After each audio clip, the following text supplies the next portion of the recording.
Pepperdine is one of the most accomplished women's tennis programs in the country.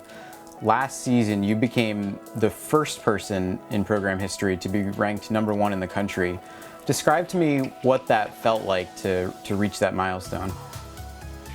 It was pretty incredible, but what was so interesting about it was that it wasn't the result of like all this like blood, sweat, tears, the way you would think of it. It was almost like that was my freshman, sophomore, junior year, was me constantly thinking like, how many hours am I spending on court? Like thinking about the rankings, wanting to be really good, wanting respect from other people, wanting to like prove myself. That summer, I took like 2 months off. I went to Kenya and taught science to some kids who were orphans and like in the slums of Kamulu. It was just a really, really amazing experience, and to like be in a completely different world and realize that there's more to life than just the sport that I play and what my ranking is and how good I am and whether or not people think I'm good. I came back with like a very new perspective, very fresh perspective. When I started loving the daily process of like hitting each shot and not of like, oh, I'm doing this, I'm working hard so that I can be #1. That's when I became #1. Last season was cut short, and at that point, I'm guessing you probably thought that your college career was over. So Yeah. what made you come back for one more season when you could have just gone pro?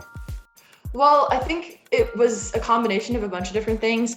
It would have been, where I was, it would have been really nice to go pro because, I mean, I was finishing, like, I was going to be one of the top players in the country. I probably could have gotten hooked up with some good sponsorships, maybe a couple wild cards into some pro tournaments. But when everything started getting canceled, I was like, okay, I don't really know what's going on anymore. And who knows how long this is going to last.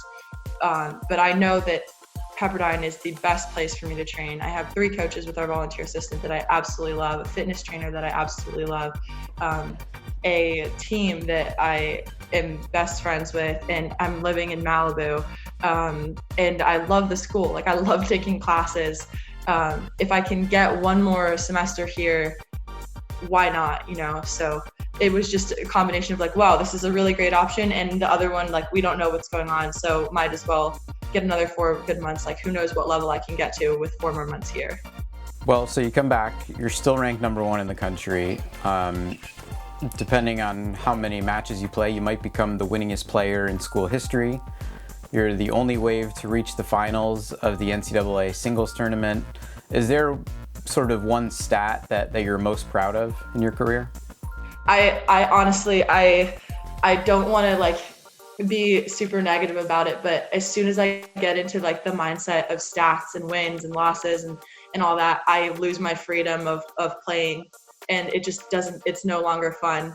The thing that I want to walk away with is not like any specific statistic, but I want every single person on my team and my coaches to be like, wow, she was the best teammate she could have possibly been. Like, she made every single day so much fun, and just like got every single player better, got the coaches better, like made life enjoyable. So for me, that's the most important.